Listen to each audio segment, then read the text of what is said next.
Surah Al-Zilzal, the earthquake. This surah is Medinan, containing 1 section and 8 verses.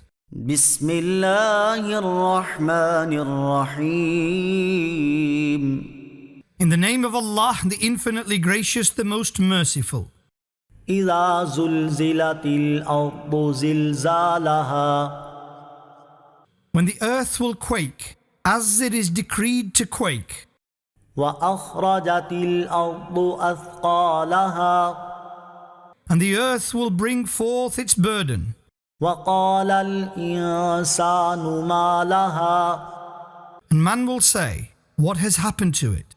يومئذ تحدث أخبارها. On that day it will relate its news. بأن ربك أوحى لها. As your Lord commanded it. يومئذ يصدر الناس أشتاتا ليروا أعمالهم. The day people will return in different states to be shown their deeds. فمن يعمل مثقال ذرة خيرا يره. So whosoever does an atom's weight of good will see it.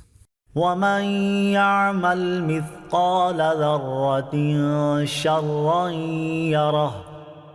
And whosoever does an atom's weight of evil will see it.